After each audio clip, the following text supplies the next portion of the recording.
Bom dia, servas que oram, irmãs. É bom falar com as irmãs nessa manhã. Hoje eu vou compartilhar com as irmãs uma mensagem que eu preparei, que eu já compartilhei até com os jovens na semana passada. E essa mensagem falou muito ao meu coração. E é por isso que eu vou compartilhar com vocês também, porque é algo que nós precisamos sempre nos lembrar. Essa mensagem fala sobre os ídolos do coração. Ela é longa, então eu vou separar em algumas partes. Hoje eu vou compartilhar com vocês a primeira parte dessa mensagem, tá bom? É, a primeira parte dessa mensagem, né, fala sobre que a raça humana resolveu satisfazer os ídolos do seu coração. E isso nos coloca nessa terrível condição de idólatras. O texto ele está lá em Romanos 1, de 18 a 32. Não vou ler o texto todo, eu vou ler algumas partes desse texto. Eu vou ler a partir do versículo 22, que diz assim, ó: inculcando-se por sábios, tornaram-se loucos, e mudando a glória do Deus incorruptível, em semelhança da imagem do Deus corruptível, bem como de aves, quadrúpedes e répteis. Por isso, Deus entregou tais homens à imundícia, pelas concupiscências do seu próprio coração, para desonrarem o seu corpo entre si, pois eles mudaram a verdade de Deus em mentira, adorando e servindo a criatura em lugar do Criador, o qual é bendito eternamente. Amém. E aí, lá o versículo 28, leiam esse texto todo depois. Ele vem falando sobre a idolatria e depravação dos homens. Lá o versículo 28 diz assim: e por haverem desprezado o conhecimento de Deus, o próprio Deus os entregou a uma disposição mental reprovável para, para praticarem coisas inconvenientes. João Calvino, ele tem uma frase que é muito famosa e muito conhecida até, que ele diz que o nosso coração, ele é uma fábrica de ídolos, né? Então, que o nosso coração, ele está sempre fabricando ídolos, né? Porque nós sempre temos a tendência de idolatrar algo. Então, se nós nos dedicarmos a alguma coisa, nós sempre tendemos, o nosso coração, ele é tendencioso a sempre idolatrar algo. E nós temos que tomar cuidado, porque mesmo que algo seja bom pra gente, a gente às vezes pode colocar aquilo no lugar de Deus. Qualquer coisa, irmãs, que tira o nosso foco da eternidade, aquilo é uma idolatria, né? Por exemplo, às vezes, eu já falei isso até, eu tenho a tendência, né, de focar muito no trabalho. Eu gosto muito do meu trabalho, amo o que faço, mas eu foco e me dedico muito ao meu trabalho. E se o meu trabalho ele começa a ocupar um lugar, um local no meu coração, que é o local de Deus, né? Ou se isso tira o meu foco da eternidade, ou de passar a eternidade com Cristo, Cristo perdeu o foco e isso passa a ser uma idolatria. Por melhor que seja o meu trabalho e por mais que eu ache que estou glorificando a Cristo no meu trabalho. Filhos às vezes, filhos que são bênção, né, e que são herança do Senhor para nós, às vezes se tornam idolatria. Por quê? Porque eles tiram o nosso foco da eternidade. Nós nos dedicamos tanto aos nossos filhos, né? Eles usam tanto o tempo dos pais, que os pais se dedicam tanto aos filhos, que às vezes falam: não, mas eu não tenho tempo de fazer o culto doméstico, eu não tenho tempo mais de ler a Bíblia. Ah, mas Deus entende, né? Porque eu tô com criança pequena em casa. Ah, mas eu tenho 2 filhos, não dá mais tempo de fazer culto todos os dias, de meditar na palavra e de orar com as crianças e de ainda dar conta das crianças, de fazer isso, isso e aquilo. Ah, Deus entende. Não, Deus não entende. Porque o que Deus quer, a principal coisa que Deus quer das nossas vidas é meditação na palavra. Tem uma frase de Martinho Lutero, e é interessante que no mesmo dia que eu estava preparando esse estudo, eu abri o meu Instagram, tem um Instagram que é ótimo, né, que é Depois eu compartilho com vocês que veio essa frase: se você passar um dia sem meditação na palavra de Deus, considere perdido esse dia. Essa frase é de Martinho Lutero. Hoje nós estamos lembrando aqui todos os historiadores da igreja, né? Então é isso. Considere perdido esse dia que você passou sem meditação na palavra de Deus. Então, assim, se a gente for relembrar a história, a idolatria ela começou lá na queda, né? Porque Eva, imaginem, Eva não começou a pecar. Já pararam para pensar no tamanho do jardim? Em toda a maravilha que era o jardim? O jardim era enorme. O jardim do Éden, ele era perfeito. Ele era maravilhoso. Ele tinha árvores frutíferas. Ele tinha coisas muito gostosas para comer.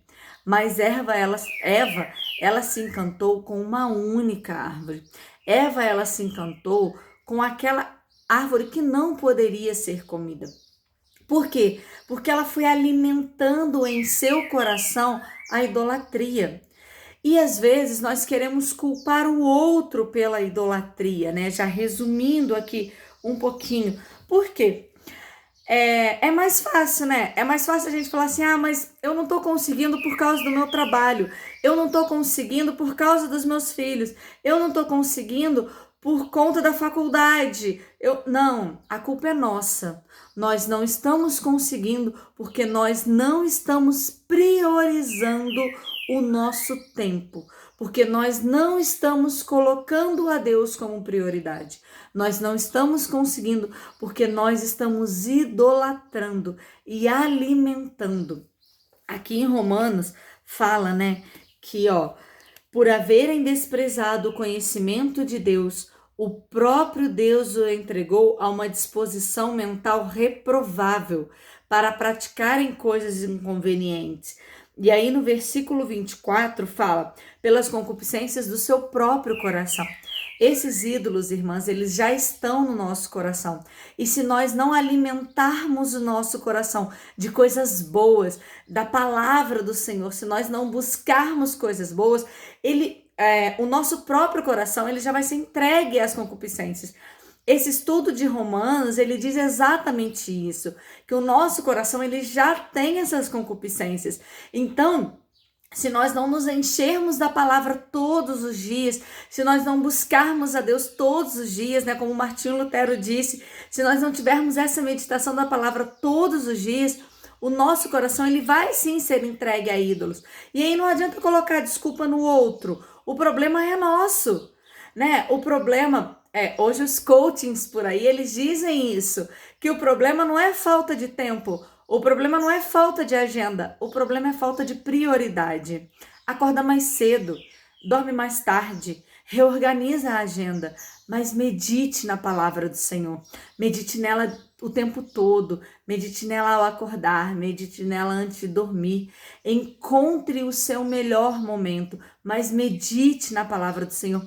Priorize a palavra do Senhor todos os dias. Tem um livro que ele trouxe um ensinamento muito importante para mim. Claro que o principal ensinamento que a gente tem é sempre a Bíblia, né?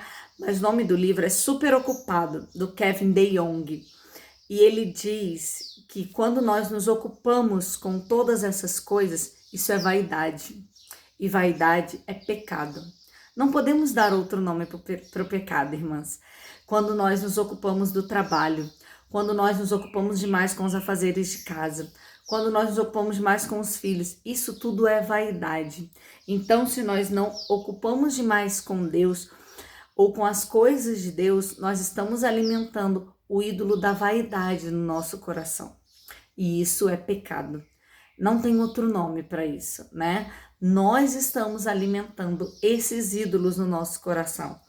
E nós somos seres criados e nós estamos deixando o nosso principal objetivo, que é glorificar a Deus, né? O ser humano, ele é criado para glorificar a Deus. E quando nós alimentamos a vaidade, nós estamos alimentando o egocentrismo.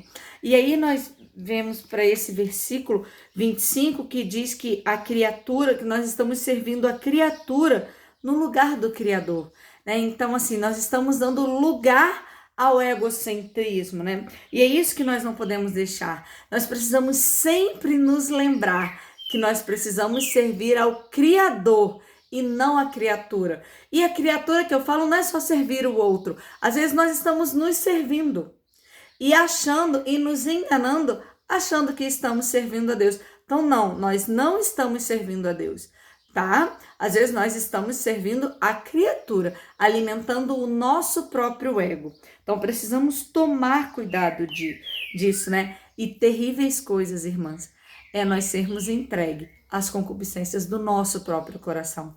Não deixe se envolver pelo secularismo, pelo que o século de hoje diz. Hoje, a frase pior que tem é a de hoje, que é siga o seu próprio coração, seja feliz. O secularismo hoje, ele vai dizer isso. Siga o seu próprio coração, né? Siga a sua própria mente. E aqui em Romanos fala que nós temos uma disposição mental reprovável, que terríveis coisas é seguir o nosso próprio coração.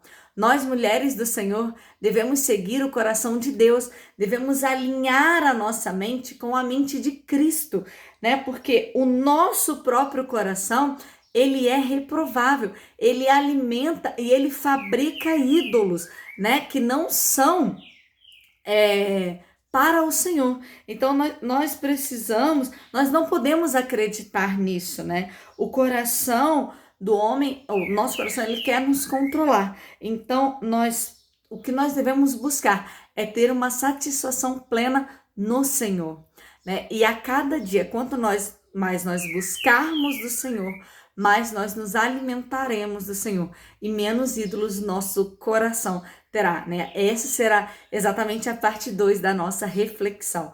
A primeira parte que eu gostaria que nós possamos entender é que o nosso coração, ele fabrica ídolos todos os dias e que nós precisamos buscar nos distanciarmos desses ídolos. Essa nossa busca constante, a nossa busca diária, né? E entender que por melhor que seja, se estiver tomando o lugar da eternidade, esse é um ídolo. Então, busque, reveja as suas prioridades, reveja a sua agenda e que a sua prioridade seja sempre o Senhor. Que Deus abençoe e abençoe o seu dia. Amém. Tchauzinho.